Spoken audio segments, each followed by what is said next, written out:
My guest tonight is Dr. Jennifer Daniels, a graduate of the University of Pennsylvania School of Medicine and Wharton School. She holds a medical degree and an MBA from those institutions, respectively. While in medical school and practicing medicine, she noticed that patients were not improving and often their conditions were worsening. She then decided to give the patients the option of, well, I guess the standard care and natural therapies. And after that, she noticed after those patients chose the natural therapies that the death rate in her practice dropped from 4 to 0 in a year, I guess. In a Hmm. year, correct? Immediately. The same Immediately. year I instituted the policy change, the death rate went to zero. And she also found that she wasn't having any after-hour emergencies, and that's when she got into trouble. Patients were getting Right. better, and that's when she started to get the attention of the system. Yeah. Uh, Dr. Daniels, how are you doing tonight? Pretty good. Pretty good. I want to thank you for coming on. I wanted to talk to you today, kind of a general topic about Rockefeller medicine in general, allopathic care, the medical mafia, and maybe the big pharma and vaccines, and what the medical system, what the broader system is doing to us. Is there Right. motivation behind this? Is it just greed, or is there something more sinister? And maybe we'll get into Obamacare. So, uh, tell us, quick. Tell us your quick story and how you got into this, and then we'll get into what is Rockefeller medicine and why is it so horrible. Okay, so I guess what you're saying is how did I end up in Panama and how did I end up doing exclusively natural healing methods? Hmm. All right. Well, I started out life pretty ordinary, as you mentioned. I even went to Harvard University after high school. So I was all the way total establishment. Uh, Throughout the whole process, I was told that I was special, I was chosen, that I would be leading, and then they never finished the sentence, but as to what I would be leading, but I would be leading. And that in order to have, in exchange for this special privilege, all that was needed was total obedience to the truth as it was taught to me in whatever institution I was attending. And so, with that promise firmly understood, I realized that I was probably not ever going to really achieve much because I could see a lot of what I was being taught didn't really add up. And so, I made up my mind that I would master whatever information I was taught, but work very hard to improve on it because, again, what I was being taught was very confusing, and the truth is never confusing. It's generally pretty straightforward. So I graduated from all these fine institutions, and I was startled, stunned to see that there was no benefit that accrued to any particular patient. And I even went to the dean of the medical school to express my concern that I was going to go back to the inner city, take care of my relatives, neighbors, friends, and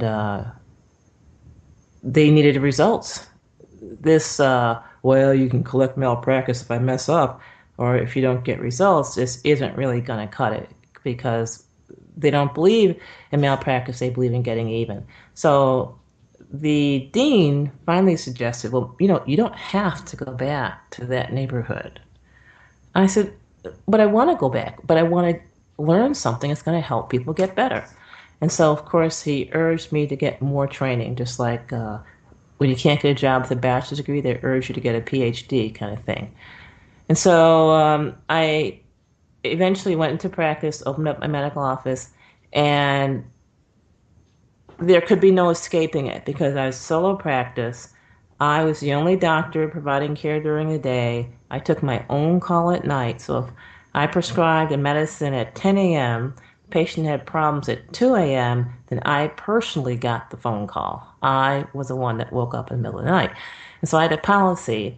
If I prescribed a drug at 10 a.m. and the patient called me at 2 a.m., I never ever prescribed that drug again. And so that went a long way towards me getting sleep through the night. But then I realized that these drugs were very, very dangerous. So I had a personal health crisis about 3 years before I opened my practice. And as a result of that, I went vegetarian, just cold turkey vegetarian. And in 24 hours, what I initially perceived to be a deadly condition totally resolved. And so when I entered practice, I noticed my patients were doing poorly. And I said, well, let me, share my enlightenment with them. And so I would give them a choice of a vegetable, dietary change, drugs, doing nothing, and different lifestyle interventions. And so I allowed people, I encouraged them to pick and choose. And I also told them, even if they did pick the drug option, look, if you get side effects, stop the drug. And most people don't realize that side effects are just an early warning that the drugs are killing you. And instead, they think of the side effects as something they have to endure to get a benefit, when actually that's not the case at all. So once I started giving people a choice, the death rate went to zero. But the other thing that happened is more and more people started choosing non-drug interventions. And so they profile your doctor as to how much of each drug he prescribes each month, and they compare it uh, month to month, year to year. And so my drug profile had really gone flat, like a flat line on an EKG. And so I was getting threatening visits from the drug reps, from insurance company executives' phone calls, menacing phone calls from the hospital. And I was feeling a little uneasy as it was. And then a $30 million bank heist I became aware of. And I said, "Oh my God, this is just terrible." So of course I alerted the governor and the state education department and the mayor and everyone who might possibly be able to stop the process. And everyone said, "Oh, Dr. Daniels, don't worry. It's we got it under control. You practice medicine." I said, "Well, wait a minute. I have an MBA. I know how to stop these things. I'll just let the bank know they're being robbed of $30 million." So I contacted the bank, and the bank said, can't be. But they looked into it, and they said, "Oh my God, it is." And so they stopped the bank heist. And it Now, turns out that the was this governor, a fraudulent bond issue or something? Or? yeah, it was a bond issue that had no collateral and no obligation to repay. So if you read all the fine print, then what it came down to was the bank had no collateral, and the government really had no obligation to repay it. And who was the beneficiary of this money? Three private citizens. Oh, okay, one of those deals. Okay. Yeah. Yeah. And so the governor had already been bribed. So when the deal fell apart, he was not going to give back his bribe money, which he did not.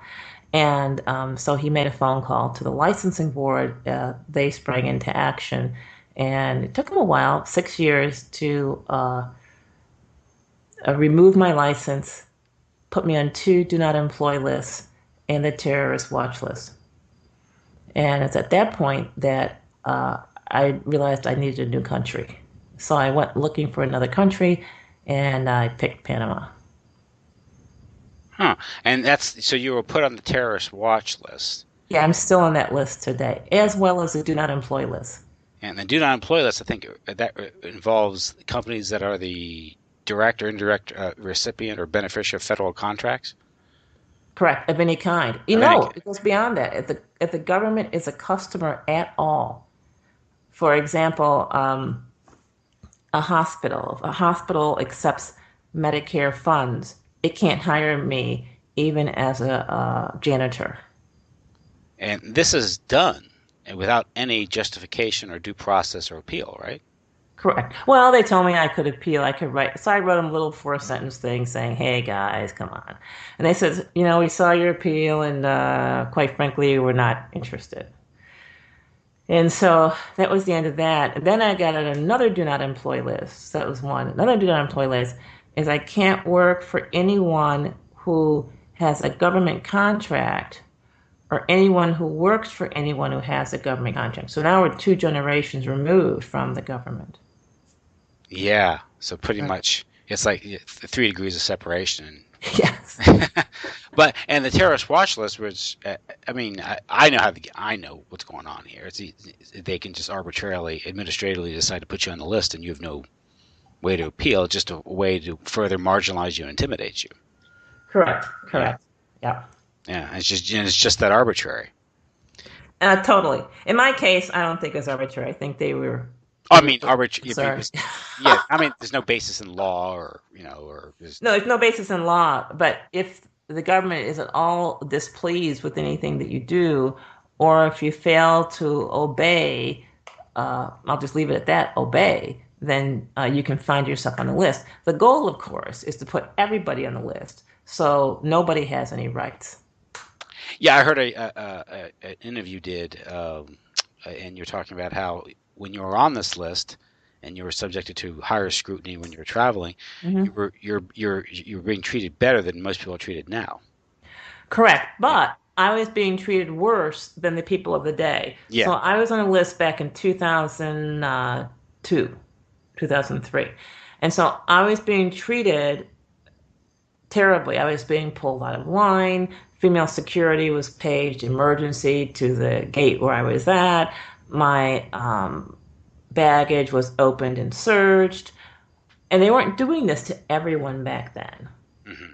But now they're doing the level of scrutiny I got back then is now de rigueur for everyone. So what they do is they just try it out. I mean, even the fact that people find it acceptable to stand by in a line for an airline flight and watch other people be searched and submit to searching themselves is is really what the problem is, that they don't realize where this is going. Hmm.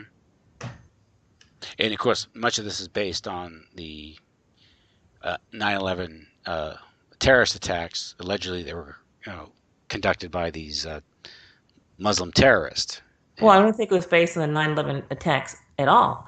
I mean, I think there's evidence that this was all on the drawing board before those attacks. oh yeah, I'm saying so as a rationalization for the That's public. a pretense, Yeah, correct? yeah, It's a yeah. pretense. I mean, I have my own opinions on the narrative and what Hmm. really happened or what didn't happen, but yeah, it's again, it's a conditioning process for the public to Correct. Yeah. condition to subject themselves to tyranny, just like in the aftermath of the Boston Marathon bombings, they went the door-to-door searches without any warrants.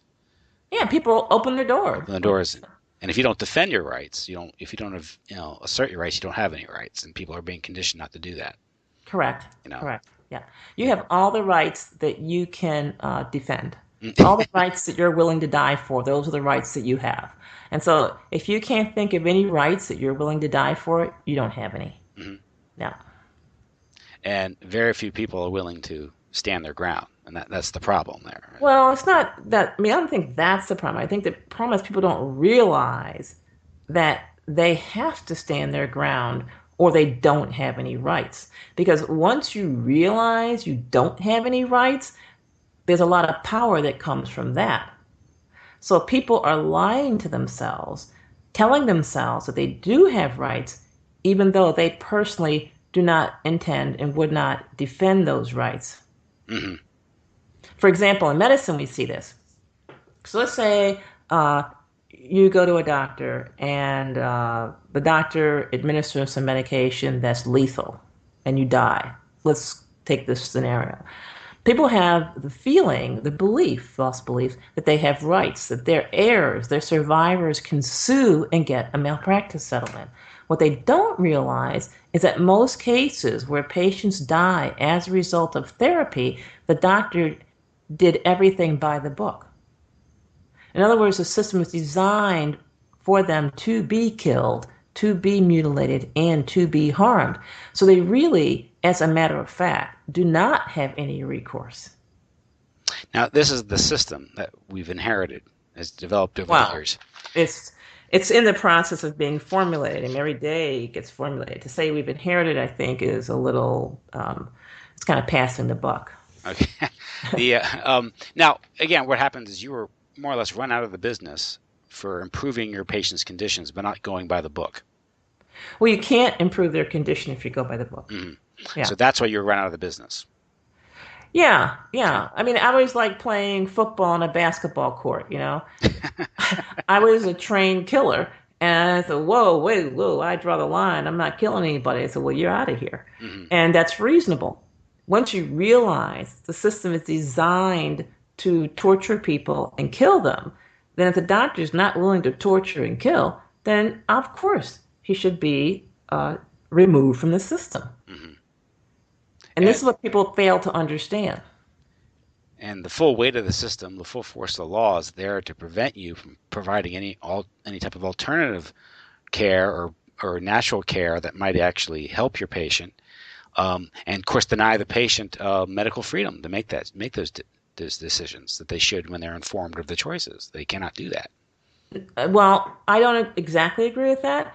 So what I'm trying to say is the only decision the patient has with respect to the system is to participate or not to participate. Hmm. It's actually unreasonable for a patient to go to a medically trained doctor and request alternative therapy of any kind. Why? Well, first of all, the doctor wasn't even trained in it, Hmm. number one.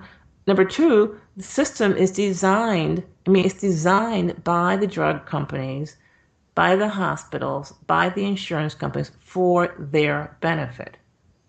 So if you're going to a doctor and you have a goal in mind other than the benefit of a drug company, hospital, insurance company, then you're going to be frustrated and disappointed.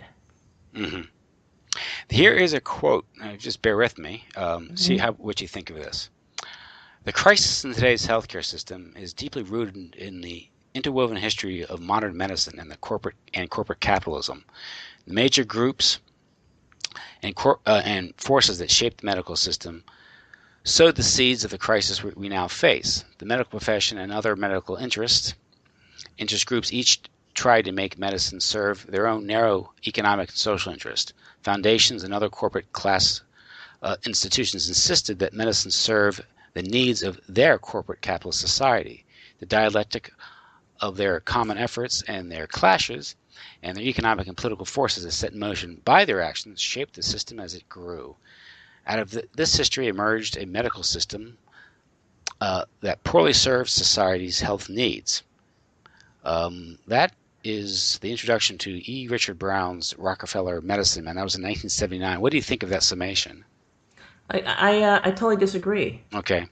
I think the issue is that there's not capitalism, that the um, patient, if you want to say so, is not a free agent consumer. That's the problem. The problem is these interests have used the police force of the government to enforce their monopoly. So it's because people can show up at your door with guns, apprehend grandma, accuse you of elder abuse because you didn't submit her to Rockefeller medicine. That's not capitalism. Okay, so you're distinguishing because people throw out the term capitalism. Often, what they mean by capitalism, they mean corporatism. But you would say the free market. This isn't a free society. This isn't people voluntarily contracting and getting the services they want. They're constrained by laws and It's not regulations. voluntary at all. Yeah.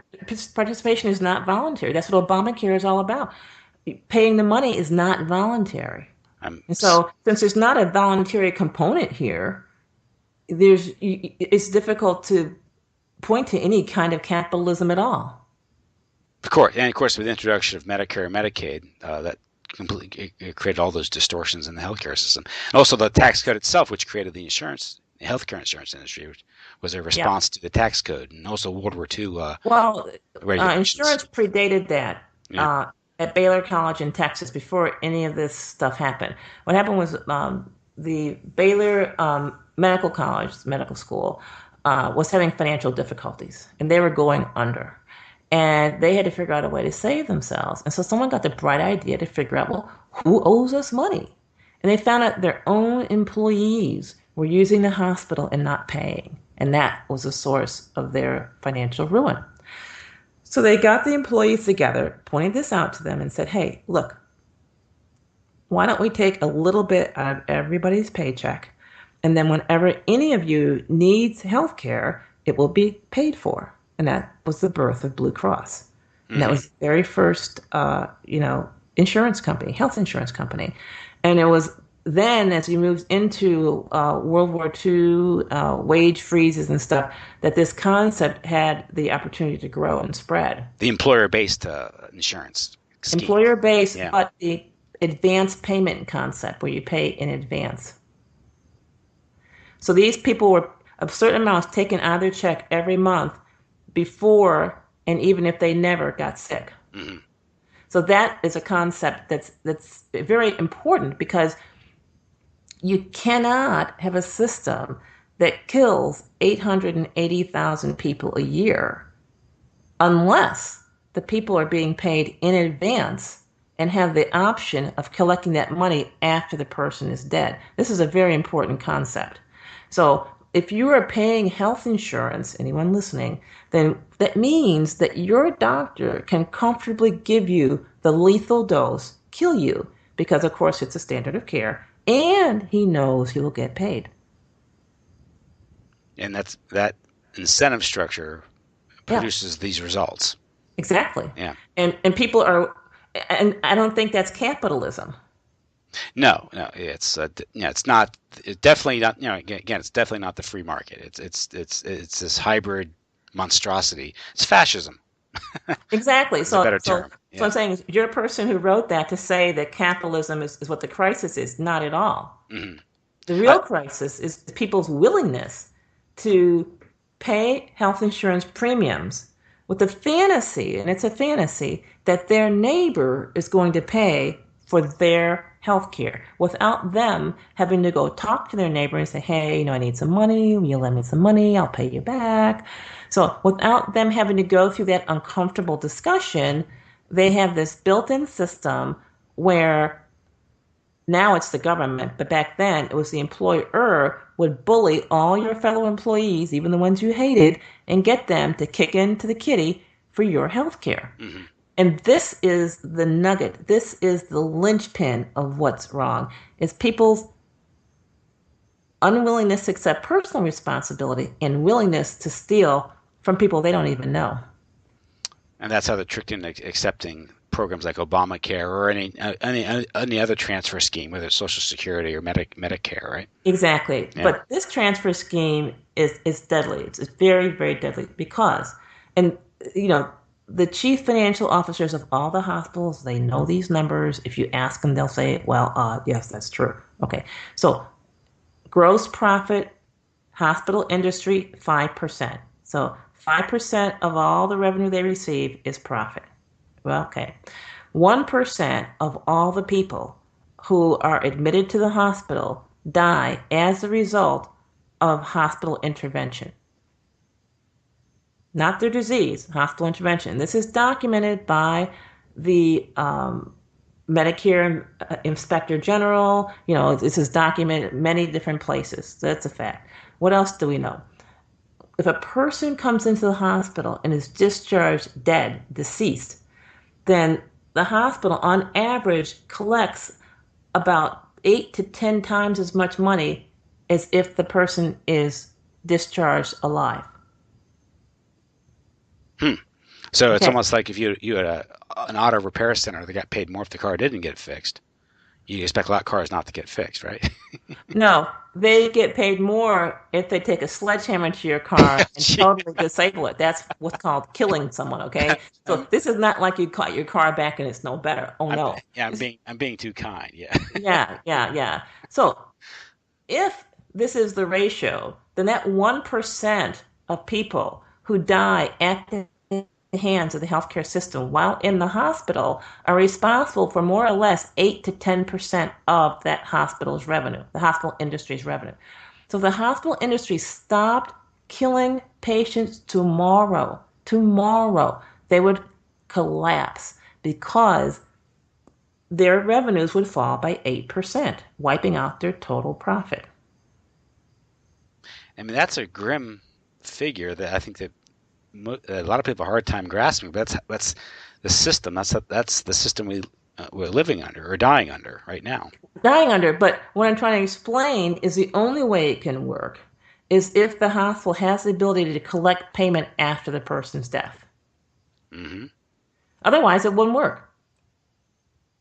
And are you saying this was done intentionally, or just this is a sort of a just how it played out with the various interest groups and incentives that were created over the course of several decades? I think it's how it's played out with the incentives over the decades. And what's happened is in the 70s, hospitals started garnering a lot of money. I mean, a lot of money all of a sudden. And then the MBAs got involved. And so I was right there at the table, so to speak, when that happened. So from 82 and 83, I was in business school. And we had high level industry consultants teaching our classes at Wharton. So we got, I mean, the latest scoop. We got their long range 5, 10, and 20-year plans. It was incredible. But what they said, they were very clear, was they had crunched the numbers. So they had figured all this out, and they knew this. And so the last thing any MBA wanted to do was improve healthcare. Oh, no. No, no, no, no, no. All we know to do is skim the money. And the thing is, how can you say skimming the money is going to harm anyone? Because the care is so deadly, the less anyone gets, the better. So there was no ethical conflict on the part of the MBAs. As far as they're concerned, they're probably saving a lot of lives, Yeah. by skimming their share. And so what it's evolved to is the doctor, the only one in this mess who's brainwashed to save the patient, save the patient. It's for the good of the patient. The stuff really works. It's like, I do believe in fairies. I do believe in fairies. So the doctor who's got this mind frame has been sacrificing his income. And over the past 20 years, I would say from 1990 certainly to the present, 25 years, there's this fabulous income transfer from the doctors to the MBAs. The MBAs in the insurance industry, the MBAs in the hospital industry, the MBAs in the clinic, any care industry you want to think of, because the doctors haven't been trained in the math. That's very interesting because look at Obamacare. That's the scheme behind Obamacare. It's this imposition of insurance as if insurance equals quality health care, and it doesn't. But the law itself was written by, I think, Elizabeth Fowler, who worked for Max Baucus on the Senate Finance Committee, and she was an executive for WellPoint prior to going to work for the committee. And Exactly. and Now, and, WellPoint is a subsidiary of Blue Cross. mhm. Yeah. And of course, Obamacare is just a huge wealth transfer at the Yes. point of a gun to the Yes. insurance industry, making everyone Correct. get insurance. Correct. Like you said, but you don't have I myself don't participate. I belong to a co-op with my family. So, what would a co-op be? Basically it's a thing where you pay a flat fee a month, and it's a religious based Christian based health Right. co-op. Yeah. Right. Okay. And it's basically they fill out a form promising to live a healthy lifestyle and all that, and then they fill out. I guess they use some sort of actuarial to figure out what the premium is. But you send checks out to various people who need health care. They make monthly appeals, and you send the money out. Hmm. And yeah, it's catastrophic. It's to protect you against catastrophic loss, which is what insurance should be, as opposed to third party Well, reimbursement. insurance should be voluntary. That's what it should Oh be. yeah, yeah, but yeah, It should be voluntary. yeah. It's so bad they have to point a gun at you and say buy it. And you made a point today how a lot of people simply don't want health insurance. They don't want modern health care. No. And so this goes into the supposed 40 million, number we heard about 40 million Americans not having health insurance. They don't want it. They don't want it. They're healthy. A lot of them are younger and all this stuff. And I think one thing you realize when you listen to people like you and other doctors, other people who are critical of the system, is that the more you hear about modern healthcare, you want to avoid it like the plague. Right. It's a criminal enterprise. And why would you want to compel people to pay monthly amounts of money to a criminal enterprise for their own torture, mutilation, and murder? Hmm. So of the people who go into a hospital, call it 100%, 1% are going to be killed because they went there. This doesn't include the people who die of their illness. Hmm. But 1% are going to die because they went to the hospital.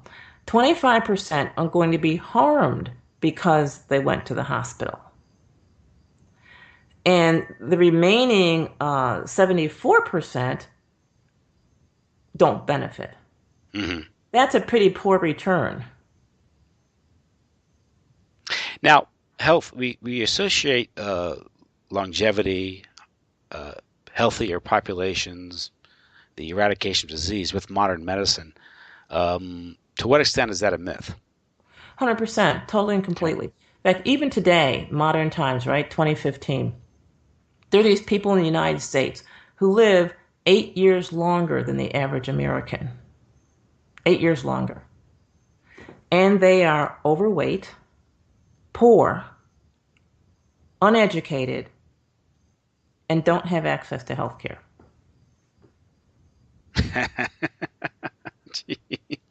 So it's the people who have health care in quotes, and they get all the Well, get drugs. this Yeah. health care, right? Health care, educated, trim and fit, all this stuff makes you, shortens your life expectancy, right? So Hmm. these people who are living 8 years longer, like I said, they're poor, uneducated, overweight, and don't have health care. And I think you and many others have commented on the fact if you look at the I guess the drop in mortality and disease, and also the spread of disease, wasn't so much the application of vaccines or modern medicine. It was just the improvement in public sanitation and diet in the early part of the 20th century that brought about that revolution. Correct? That's one thing. The other thing is, you can always change the way you count. You can't cure the disease, rename it. Isn't that what they did with polio? Exactly. Hmm. And I live here in Central America, right? So we had something called malaria. Remember that one? It's Hmm. a disease carried by mosquitoes, and you couldn't build the Panama Canal because of it. And so supposedly malaria was eradicated. I said, how can that be? Man, we got mosquitoes everywhere. And so we have this thing called dengue fever. Hmm. If you look up dengue, you look up malaria, the symptoms are absolutely identical. So what do? You can't eradicate it, rename it. Or you can create a disease through various symptoms like AIDS. Correct? That's another fundraiser. So what you Yeah. do is your mistakes you rename, even though it's the same disease, you just rename it. And then, if you need more revenue, you create a disease. AIDS is an excellent example.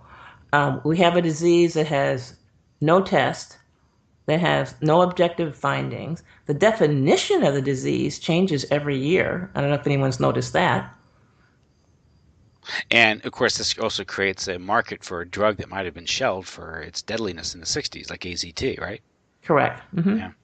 And of course, the people that died they died more or less from the treatment, or the inability to address what the real problem was their overuse of antibiotics, their lifestyle, their diet, and over their toxic.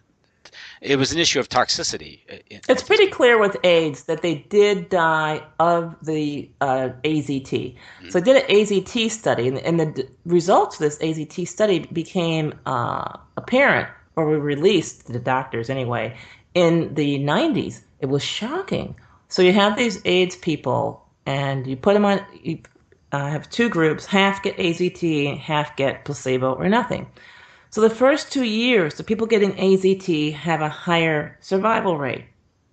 And then all of a sudden, their survival drops like like a rock. Boom! They just all drop dead. And the ones who weren't taking anything go on to live, 20, 40 years. And this is a study that the medical industrial complex itself did. And so it's very clear in AIDS that the death is not due to the underlying condition itself, but to the medications. Yeah, and I also, anyway, as a layperson, these things can be very intimidating.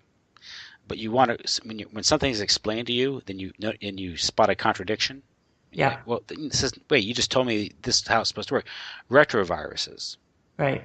I understand they're not supposed to be pathological, correct? I'll even take you one step further.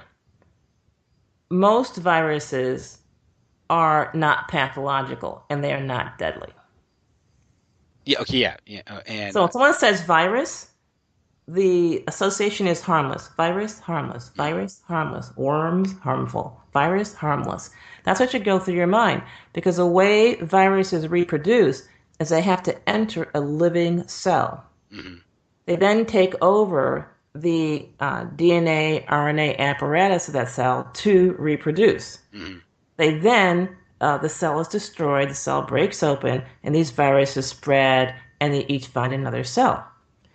But since the virus is dependent upon a living cell, it forms a symbiotic relationship with the host. That's why viruses don't kill their host, because they need the host to stay alive. so HIV. Okay. HIV, which is something, Right. from what I understand, they've never isolated. Correct. Never isolated. Okay. So based on their own standards, they're not following their own so-called Correct. scientific method.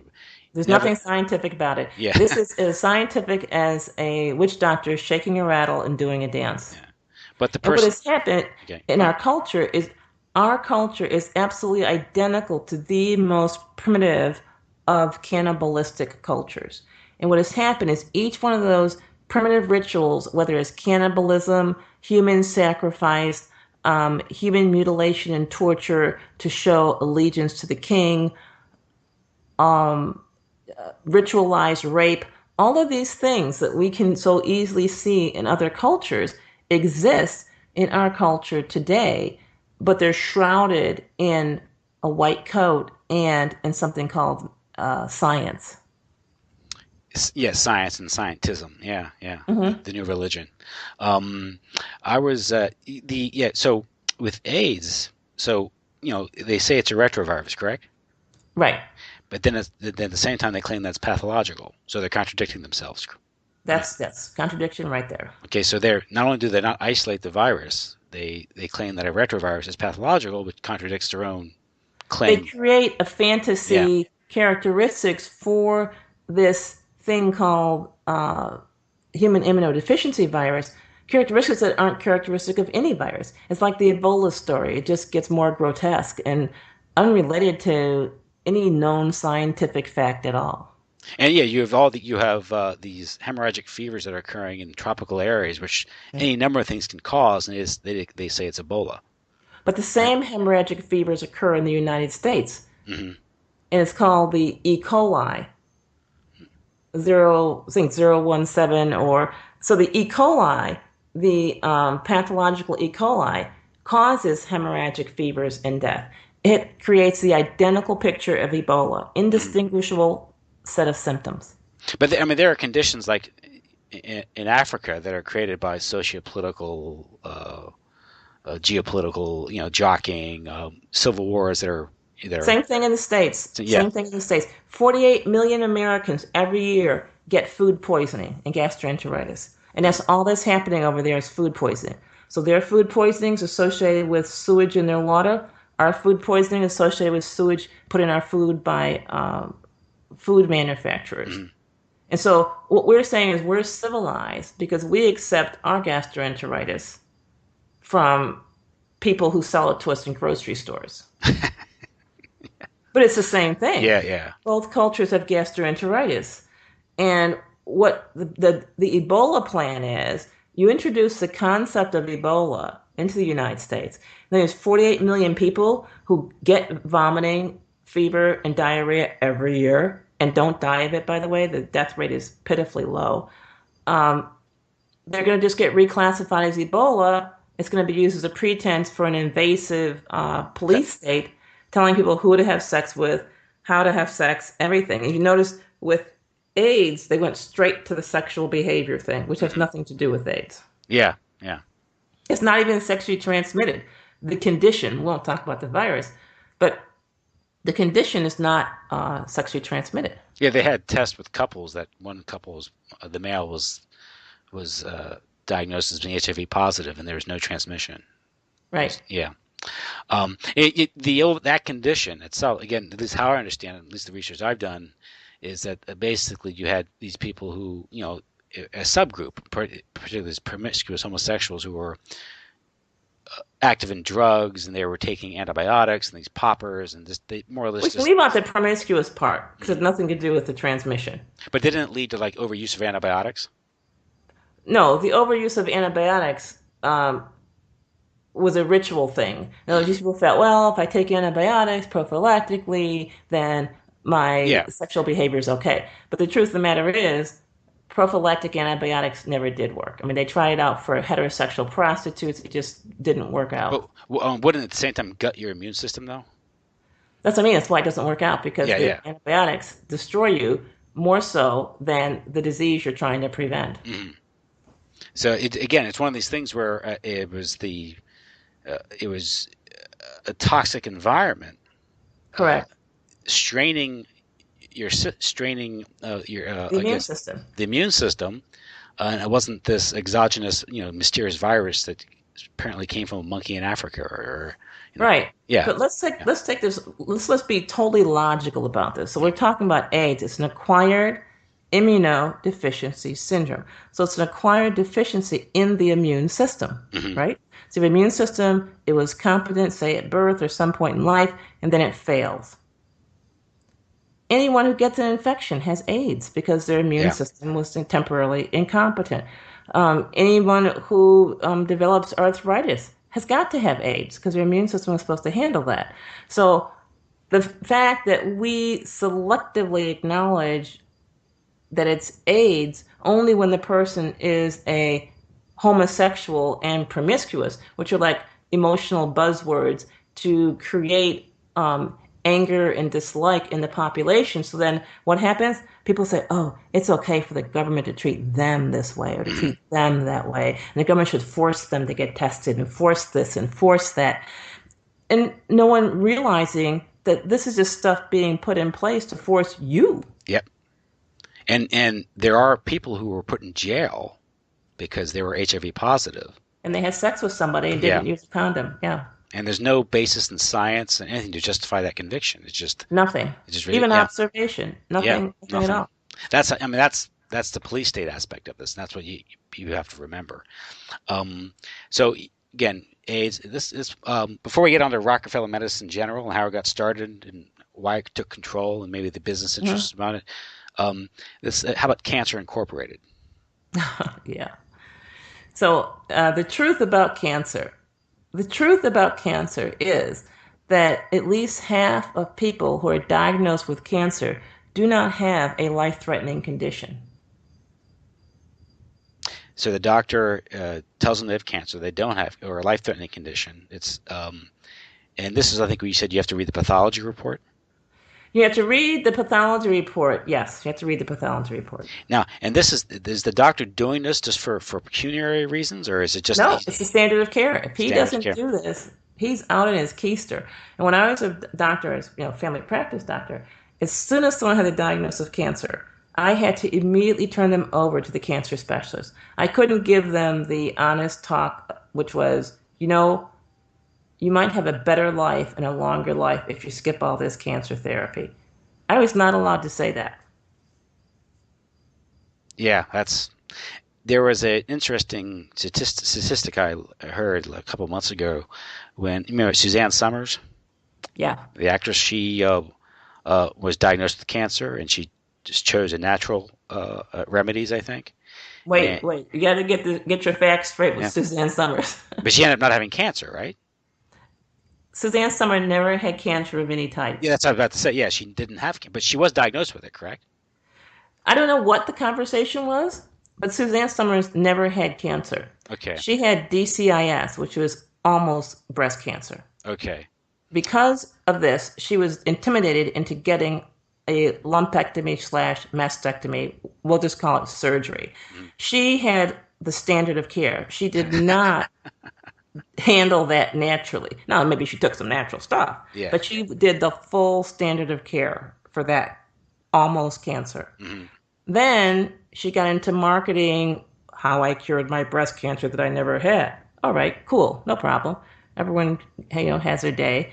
And she just went a little too far and said, I cured myself with bioidentical hormones. Hmm. That's cool, but did you know that bioidentical hormones are the same ingredients that are in the birth control pills? Doctors have been prescribing bioidentical hormones for at least 30 years. But But you'll never hear this in the advertisement. yeah, Okay, so she takes her own bioidentical hormones. How do we know? Because she gets almost uterine cancer. yeah. Almost uterine cancer. And what does she do for her almost uterine cancer? The standard of care. She gets a hysterectomy, gets her uterus yanked out, and then says, I'm handling this naturally. Okay. Well, you know what I'm saying? The whole story doesn't add up. So Yeah. who knows which is the next cancer she's not going to get, but will cure. Hmm. Yeah. But there was I think it was the American Cancer Institute that came out and said, well, 25% of people will live without any intervention at all. I think they said something to that effect. Yeah, they always confess to half of what it is. Yeah. Yeah. But begs the question because Yeah. there's survival. If you live 5 years one day, you're a cancer survivor. Then you die the next day. It doesn't, it's Yeah, okay. you've been cured. You've been cured. So You've been cured. I mean, a lot of these cancers, I mean, that 25% figure is a lot better than a lot of these what these patients go through. If you really think about it, if you go past that 5 year threshold. So Well, the other thing is, what about your 5 years? What about the misery of the chemotherapy and long-lasting side effects? For example, the standard of care for breast cancer is adriamycin. We used to call it red death mhm, in medical school. It's called red death. Why? Because it killed people.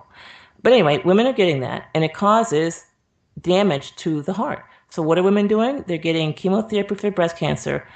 35% of women diagnosed with breast cancer die of breast cancer. At least 30% die of heart disease, mhm, which is a complication of the therapy. yeah. So uh, with that treatment, with the treatment regimen, is again when they're dealing with cancers, they're not dealing. They either poison you, or they cut you apart, or they burn you, which is the standard care for cancer still, Right. right? Now, the rationale behind that is cancer is such a deadly disease that we have to use even more deadly drugs. And if the drugs kill you, it's okay because you would have died even sooner of your cancer had you not received therapy. And this is what we doctors are told in medical school. So, a cancer death due to therapy is a good death. Yet there's no investigation into what causes the cancer. I mean, there's no real all the fundraising, pink ribbons, and March for the Cure. It's got nothing to do with the finding the source of the cancer and the cure, Well, which as if that's their responsibility. Again, this is another fallacy. The problem's not the system. The problem is the people using the system. It's like expecting a lizard to fly.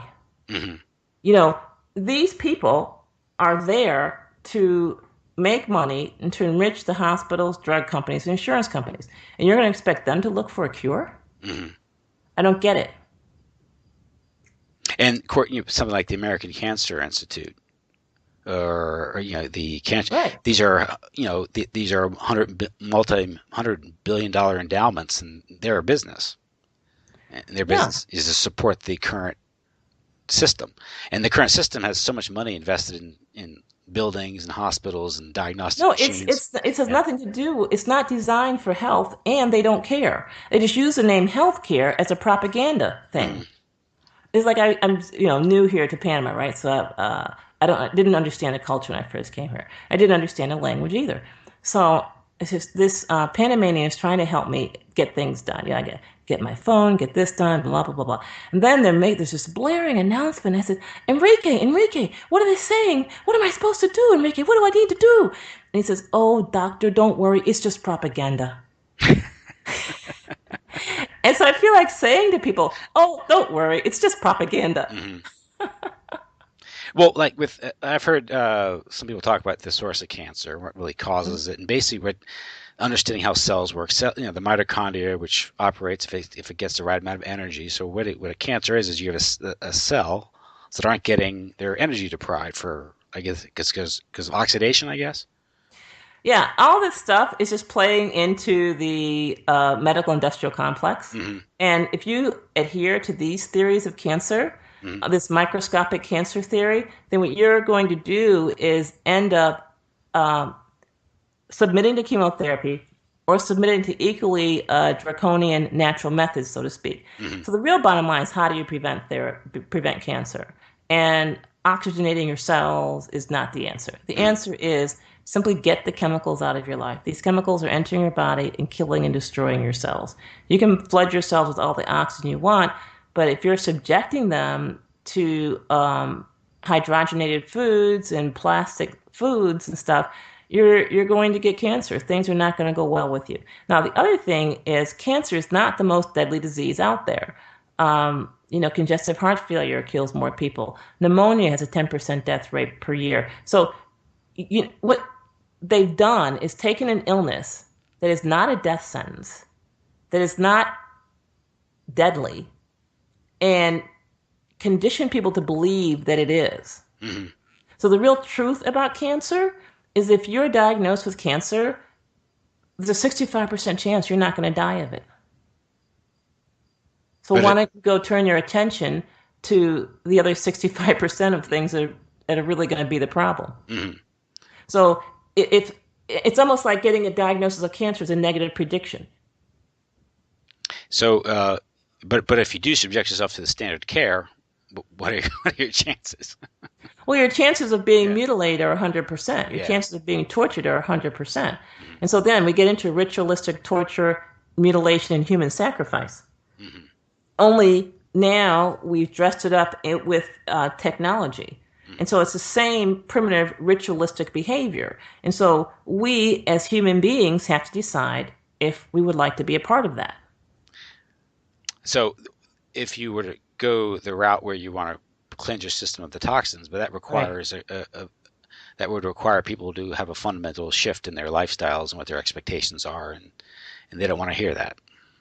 Well, I think they do. Because people are doing all kinds of things. I mean, they're taking aspirin a day. They're submitting to sodomy with the colonoscopies. Women are submitting to ritual rape every year. It's called a pelvic exam. People want to do whatever is going to be helpful. Mm-hmm. So there's no lack of willingness on the part of individuals to do something.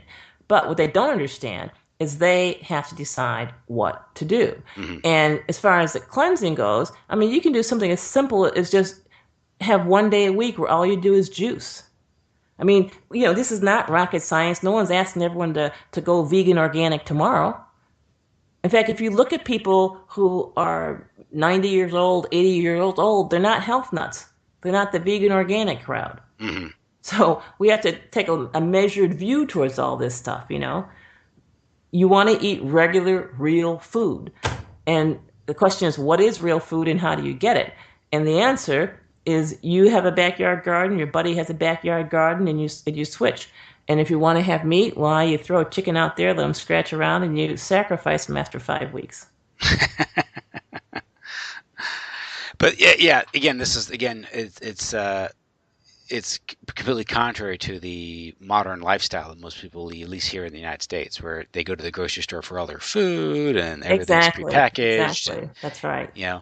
Yeah. And I think if people were getting this advice, from the medical profession or people who were, so we say, focused on treating people's health and making them get better, it would dawn on most people that much of the expertise that we pay for with medical schools and through our insurance premiums, and we don't need, right? So that's Well, it's why, not. It's worse than not needing it. yeah. It's against our health. It's Mm-hmm. it's killing us. uh, you know, Almost 40% of Americans die at the hands of the healthcare industry. That's a pretty high kill rate. Mm-hmm. So if you die, it's a 40% chance the healthcare system, your doctor, did it. Well, how about what's your view on vaccines? Well, the purpose of vaccines, again, is just ritualistic submission. Mm-hmm. And so you know how one wolf will show his neck to the dominant wolf of the pack? That's exactly what it is. It's a gesture of submission. It's a gesture of trust and allowing yourself to be harmed, to be vulnerable, to be tortured in order to occupy your particular rung on the ladder. No, you're not going to be head honcho, but at least you'll have a place on the rung, maybe the second rung from the bottom or so. Mm-hmm. And that's all it is. I mean, immunizations are a condition of going to school, a condition of getting a job. So in order to get goodies, you have got to submit to this ritualistic torture. Now it gets a little more sinister when you think that nobody knows what's in that shot. Your doctor does not know what's in that shot. No clue. I know because I was a doctor, and they did not tell us what was in that shot. All they told us was one, we had to give the shot, and two, if someone dropped dead from the shot, that we were free of all responsibility. Why? Because this is again the propaganda story. Because a shot is so valuable, it's so beneficial, it's going to save so many lives that the occasional person that drops dead from the shot. So here they are, they're admitting the shots kill people. Occasional person that's harmed by the shot is worth the benefit to everybody else. The greater good. The greater good, yes. Yeah. So I mean, So let me just take that one step yeah. further then. So if nobody knows what's in the shot, and the leaders, we'll call them our rulers, have everybody conditioned to show up every year for a shot, every year for a shot, every year for a shot. They can literally decide who to kill by putting something in their shot. Hmm. And it appears they've Just done that. that Yes. with the polio vaccine, the SV40 virus, and not to mention Oh, even further, yeah. there was a flu shot that was given last year at a nursing home. There are 77 people. They all got the flu shot. I think 12 people died. Yeah, and of course the not was it Sabin? Yeah. Sabin, who was the he developed the first vaccine, which was a disaster, which people don't know Hmm. about. Um, it was Sabin, right, or was it Salk? No, Salk. It was Salk. Jonas Salk, Salk that vaccinated his own kid to death. yeah, Salk. But Yeah. Salk himself had written he was an advocate of population control and eugenics, correct? I'm not sure Yeah, if it was or not, but a lot of these medical people were, which yeah. is, you have to wonder, trusting your health to someone who believes in killing people. Yeah, and there's a video with Maurice Hillman laughing as they talk about how they laced the vaccine with the simian viruses. Yeah, I saw that. Yeah, Yeah. and that was taken out of it. It was on a PBS special, and that was edited out of it on the Modern Health back in the '90s, and that was edited out of the final cut because they were all laughing as as they talked about it. Yeah. So you might have some real sinister intentions here. Of course, if you look at the people who who founded the World Health Organization and a lot of these great United Nations, you get into the Rockefellers, and we're getting the Rockefeller medicine. How did Rockefeller medicine become ascendant? Well, the Flexner report was a pivotal thing. So what happened was Flexner was a PhD research person. He was funded by Rockefeller, basically to write a report denouncing any and all forms of healing as deadly and phony unless they were from the pharmaceutical industry, which of course Rockefeller was creating at the time. And then once he had this report, then the government was influenced to put its police force behind this report and arrest, incarcerate, and prevent from practice anyone, such as midwives and chiropractors, who were not practicing this form of healing that required, Rockefeller produced products. And it was an attempt to or push aside or do away with naturopath or homeopathic ways of Everything, yeah. everything and Hmm. imposing allopathy, which is heroic medicine or surgery, drugs, petrochemically based drugs. That's an Yep. important point, right? Hmm. Petrochemically based drugs. And what was Rockefeller known for? Oil, yes. Yeah, they did the same thing with agriculture. Yes, the Yes. fertilizers. So we're talking full spectrum dominance here. Exactly. And I think people need to understand that that's all it is dominance. Mhm. It's not about the money because Rockefeller had all the money. Yeah. It's about having control over people. And so if you can get people to follow the money and you have all the money, then you have them going in any direction you want them to go into. And he, with his money, when he got into banking and they created the Federal Reserve and imposed debt-based fiat money, which is another cancerous form of uh, influence on society, eats you out from the inside. Literally does with debt. But he started colleges or funded Yeah. colleges, so he changed the entire educational system. And yet compulsory education, and that's really the um, the central piece that made everything possible. Because with compulsory education, you separate the child from the influence of his parents. And so children didn't get the healing knowledge that their parents had, and each generation lost more and more and more. And I would say in my family, I actually went back a few generations and reclaimed all of that knowledge. Hmm. So that so I now have personal healing independence where I don't need health insurance and haven't had any for over 20 years, where I don't need to go to the doctor. Or if I have a problem, I just solve it myself for Hmm. anywhere from 10 cents to $10. Hmm. Now, there is some value in, say, maybe like trauma surgery and things like that. No, But you don't no, see any value in that, like where they can fix a no, bone or something? no, none. Because there's a secondary market for organs. And so if you end up in a car accident and you sign the back of your driver's license to be an organ donor, it can be a fender bender, and your parents, your relatives will get a call from the hospital that you're brain dead. They sign the forms and you've been sacrificed. Yeah, I've heard about that, how it's very Well, doctors. Yeah, it really does happen, yeah. and it happens a lot. And so you balance those lives that have been taken to what lives might be saved in trauma, and the choice is clear. Hmm. First of all, a lot of those so-called trauma patients were going to get better anyway had they never had any medical intervention. Hmm.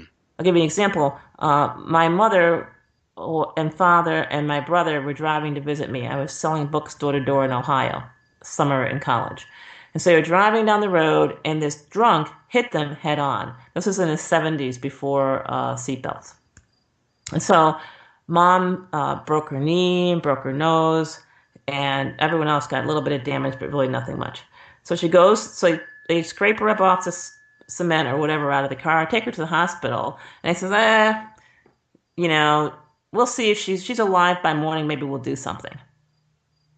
So she was alive by morning, and they did do something. And what they did was totally unnecessary and had to be undone by later surgery 10 years later because she had chronic pain. Hmm. So that's the truth about trauma surgery. And as a person who trained at a teaching hospital, I've seen car accident cases come in with trauma. I honestly can't tell you one case of trauma where we made a positive impact on that person's health. Wow. I mean, that's.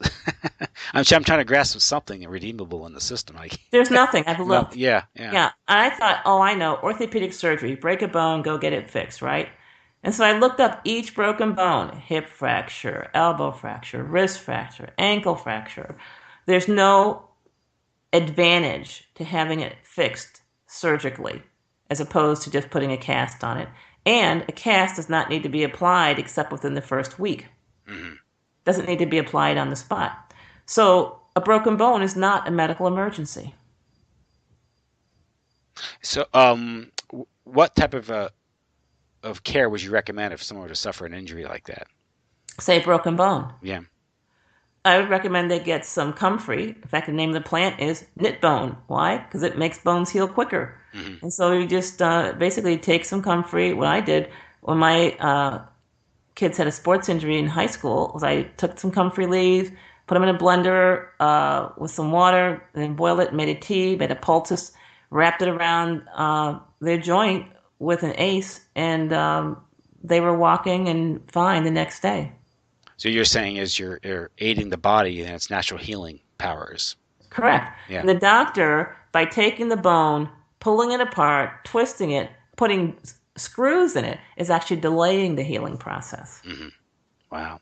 Now, how about like a compound fracture? Now, when you say compound fracture, you mean it's coming out through the skin? Yeah, protruding. Yeah. Yeah. Again, same thing. You just go ahead and if you got the nerve, you clean it up, and then someone applies traction, pops back in, and two bones only need to be within 2 inches of each other, and they'll heal together. Wow. So your body will actually make a bridge, healing the two bones together. So Hmm. most people can get on their own ends of the bone within 2 inches of each other. Hmm. Yeah. Uh, so, uh, so remember when we say Rockefeller, we're talking not talking just one man or one family. This is a No, an entire system, and elite. it's an entire system, but Yeah. also we have to take personal responsibility. If Hmm. you work at a hospital, you're part of the killing. If you work for an insurance company that writes health insurance premiums, if you work for a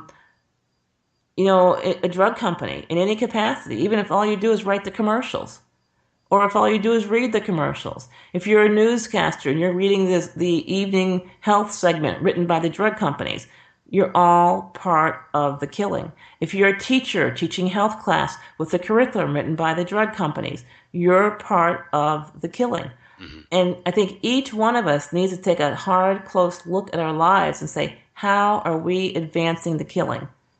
And how can we stop doing that? Just each person take a look at their life and say, I refuse to participate in murder. And that's all I did. All I did was say, you know what? You know, I'll do anything, just about, but I draw the line at murder. I'm not murdering anybody. That's one thing I'm not going to do. Hmm.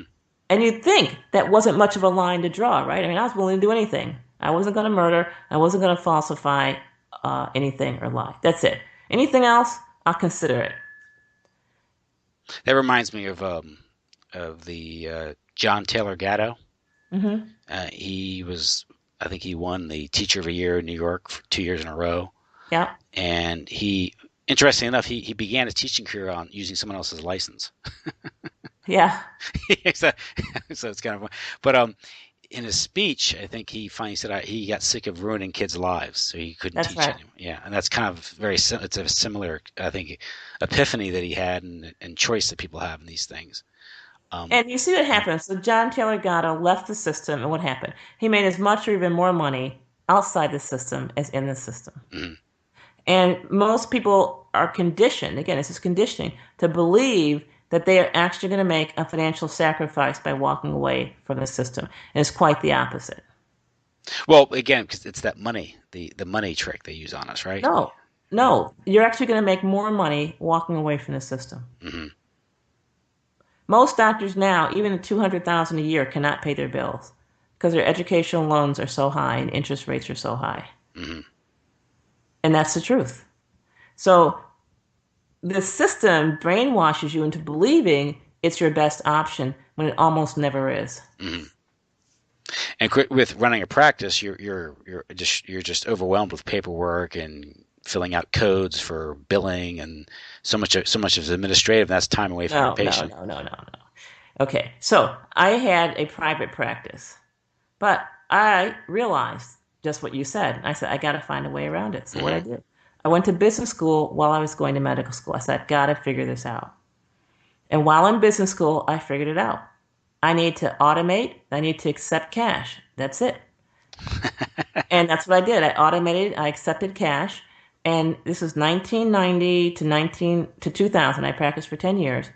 And my income was as high as $200,000 a year. That's after expenses and So before taxes. so you're a fee for service. Yeah, which Yes. most doctors are. Yeah. But what I'm trying to say is by refusing insurance, by refusing to work for a university, I actually made more than 3 times what the average family practice doctor in 1992 or 93 was making, Which exposes the parasitical nature of those systems. which exposes a lie Yeah. that people are being told that their reward for conformity will be increased income. It's not true. Hmm. So if you just run a practice, focus on the patient, get rid of all this overhead, this dead weight bureaucratic stuff, you can Right. run a practice much more and improve the lives of your patients. And people will pay you. They'll Yeah. actually pay you. They'll say, I want to make sure you get paid. Look, I'm having financial problems. I'm going through bankruptcy. I haven't submitted your bills. I'm going to make sure you get paid and I'll pay you. And they do. Hmm. Or people will go to church and pass the hat to collect enough money to make sure my officers got paid. Or people, grown people, their parents would say, here, take my charge card and go see Dr. Daniels. Yeah. So people will pay you if you take care of them, if you give them what they want. And people don't want to be killed. They don't want to be mutilated. Hmm. And that system that you just described, that voluntary system, also it encourages a sense of responsibility and obligation on the part of the person to be responsible for himself and also pay you. They don't have a sense of entitlement. Right, Yeah. right.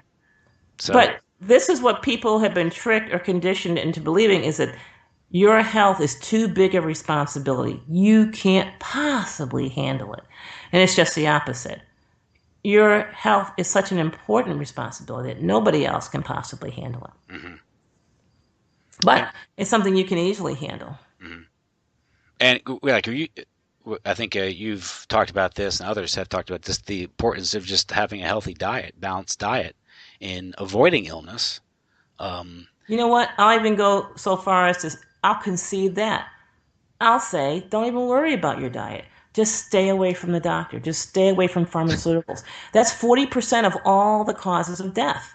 mhm, Think about that. If all you do is don't have health insurance and don't go see the doctor, you've eliminated 40% of the things that could kill you. mhm, That's a huge elimination. And these people in the United States who live 8 years longer, they're Hispanic immigrants.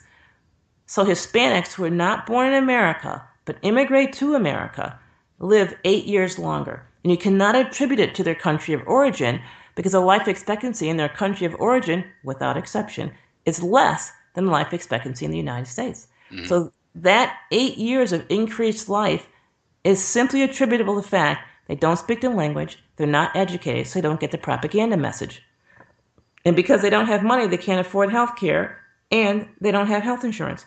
It is simply that they don't believe the hype or don't get the hype because they don't speak the language and they don't have access to health care. Mhm.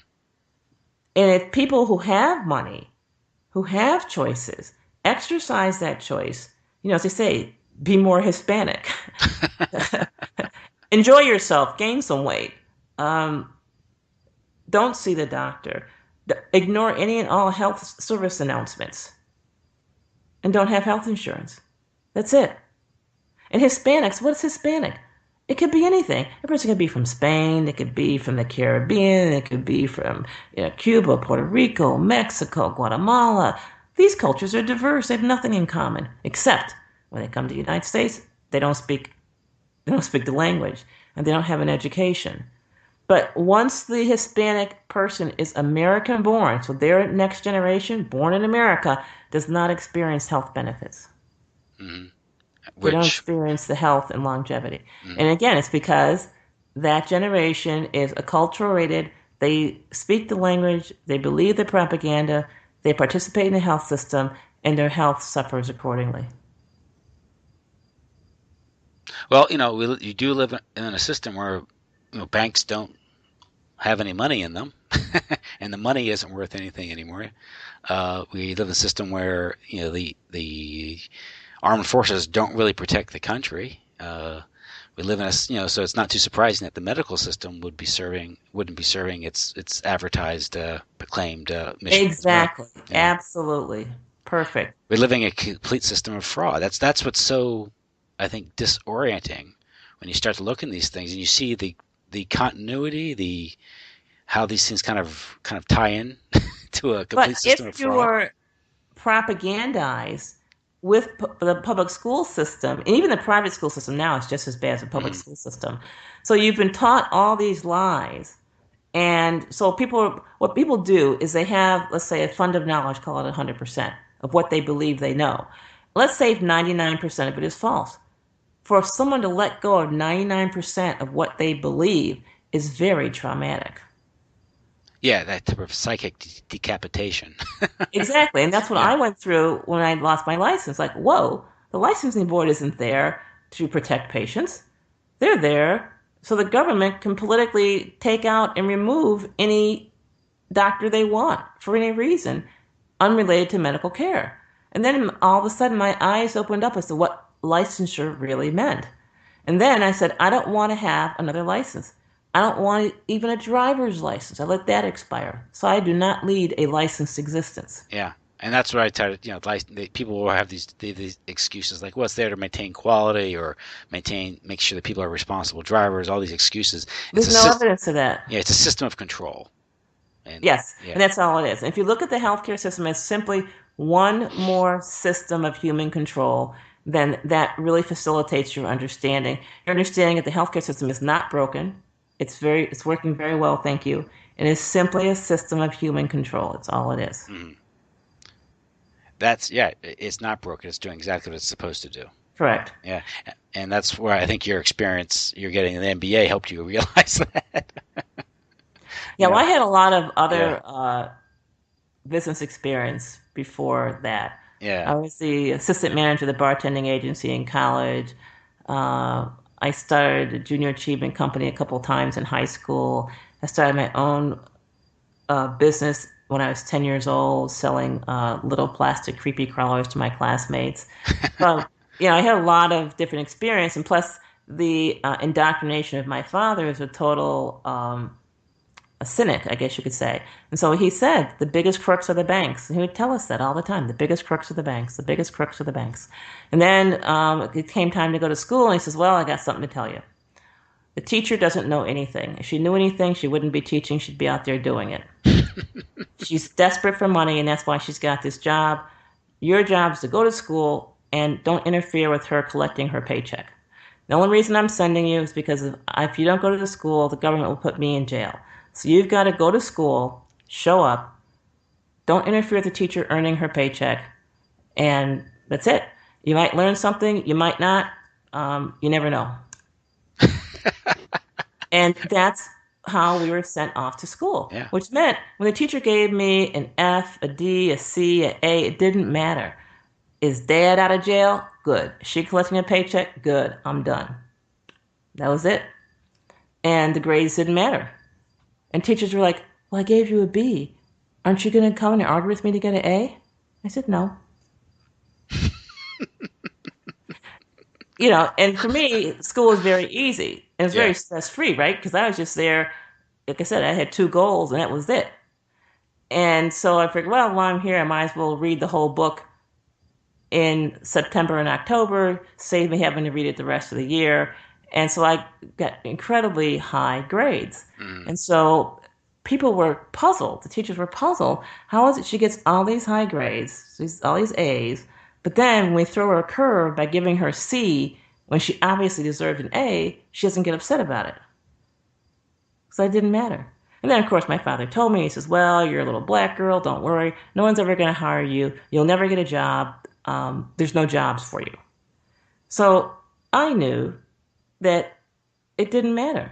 I could get a straight A average or a straight D average. I wasn't going to ever get a job, so I had to figure something out. Hmm. But more parents need to send their kids to school without the expectation that the teacher knows anything or is going to teach anything. And send the kid with the school with the expectation that what the teacher writes on that piece of paper is totally irrelevant. If your kid comes home with all F's, you shouldn't spank him. You shouldn't deprive him of privileges.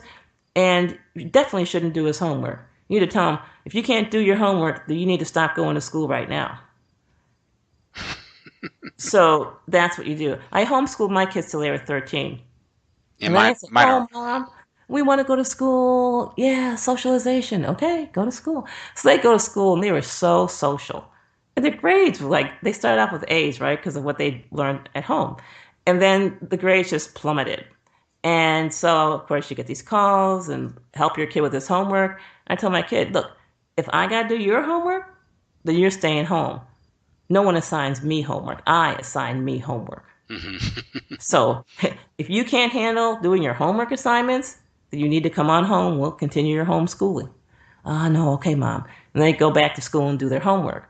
But more parents need to treat these kids like human beings and say, look, you can't do your homework? Too bad. Figure it out. Can't figure it out? Well, I guess we got to homeschool. Let's find something you can do. Mm-hmm. So, you know.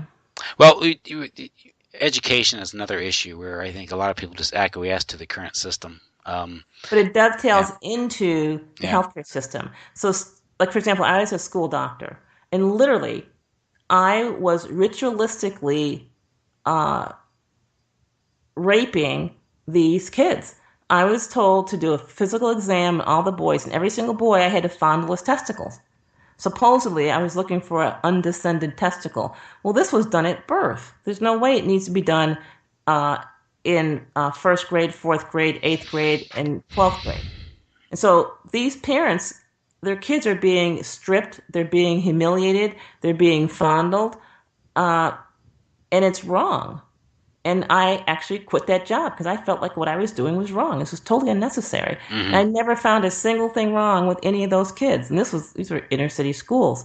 So That, that's the introduction to their body is not theirs, to allowing someone yeah. else to violate them. Then they have health class, which is just atrocious. It teaches them the importance of vaccines, the importance of checkups, the importance of screening exams. And so these kids are indoctrinated into the healthcare system. This is that full spectrum dominant system that was established by the Rockefellers. Yeah, to the schools. Or Yeah, whoever you want to blame it on. yeah. But this is health class. When I was going to school, I'm 58. When I was going to school, they didn't have health class. So this is a new thing. In the past 20 years, I couldn't believe it. Yeah. Kids would come home, Mom, we learned this today. I said, that's not true. It's a lie. And so everything they're teaching these kids in health class is a lie and sets them up for a lifetime of paying health insurance premiums to be mutilated, tortured, and killed. Yeah, that's. I mean, And so it's the educational system is actually an important part of it. yeah. It's because it indoctrinates them to accept this, being told what to do, what to accept the stuff without any critical thought, destroys their Yeah, critical yeah, thought. We homeschool our children too, excellent. and my son was. We have these books that we get. And it's a reading comprehension, also with some history. Hmm. Yeah, And one of them was he was a short little essay on the World War II memorial that was built here in Washington D.C. in the 1990s, and just a little standard paragraph on the history behind it and all that. So he used to read it and answer the questions based on what's written there. And so he reads it, answers the question, gives it to me to see the answers, what he wrote. And one of the questions was, why was it built? And his answer was to trick people into joining the army.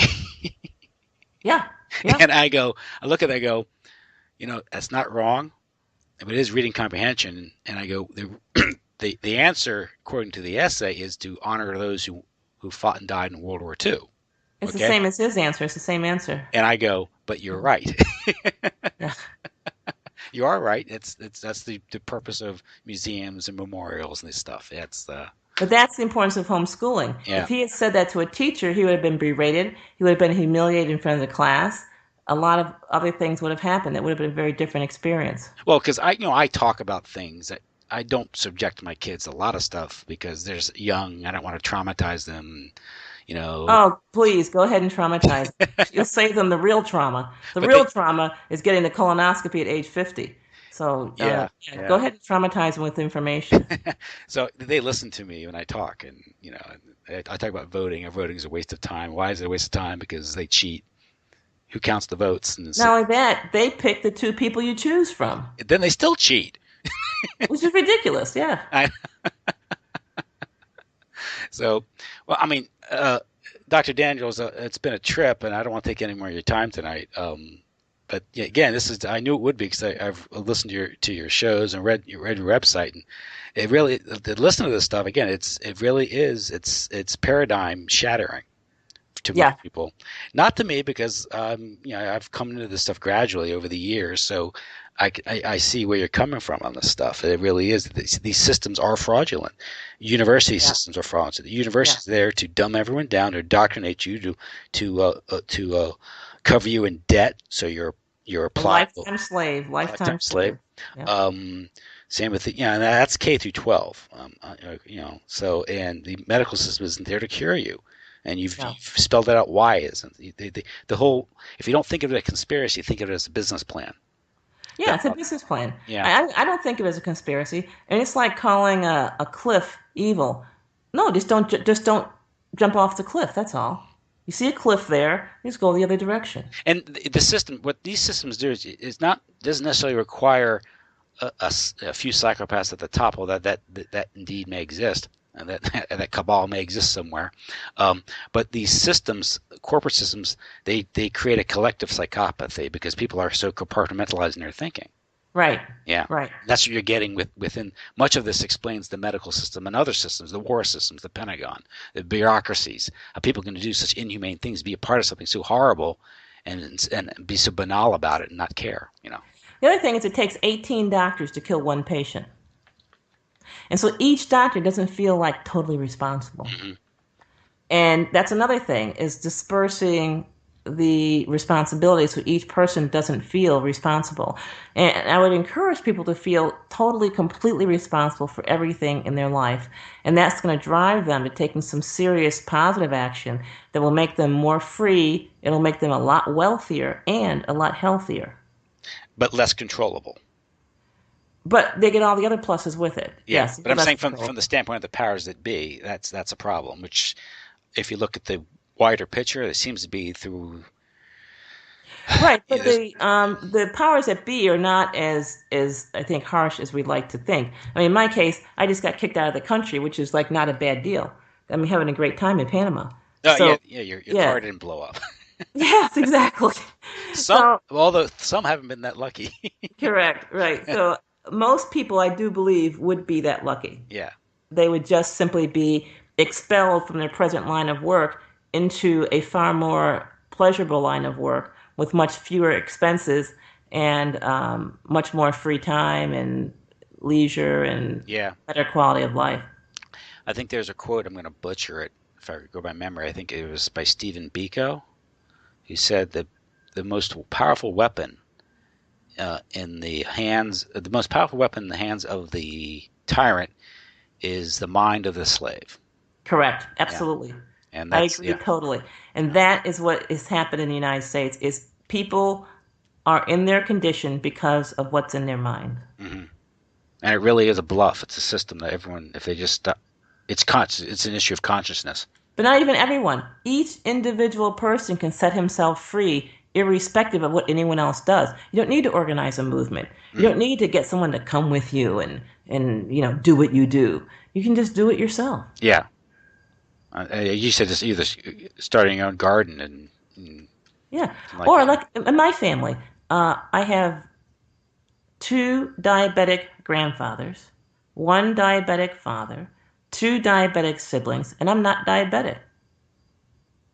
I didn't need to start any movement. I just needed to say, hey, I'm not going to be diabetic. Let me figure out what's going on here, and I'm going to sidestep it. And that's Hmm. what I did. Yeah. And yeah, just taking charge of your life, your diet, and looking at what causes it, how to prevent it, and Hmm. staying. You're not sipping big gulps all day, and No, yeah, you see that people walking down the street, waddling down the street, sipping their big gulps. You're like, oh, geez, But it just, I don't want to sound contemptuous because there's a lot I don't know. There's a lot I didn't know, a few years ago that I didn't. You do your research, you start to realize these things, and so exactly. you know, we're all in a state of relative ignorance. So.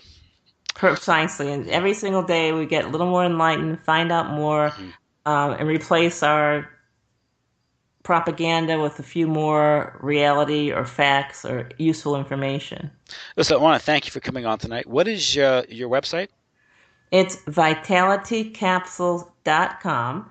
And if you go to vitalitycapsules.com, you can click on the Candida Cleanup Report, which is now free. It's a free gift on how to use turpentine to heal yourself. And that's a cleansing process, right?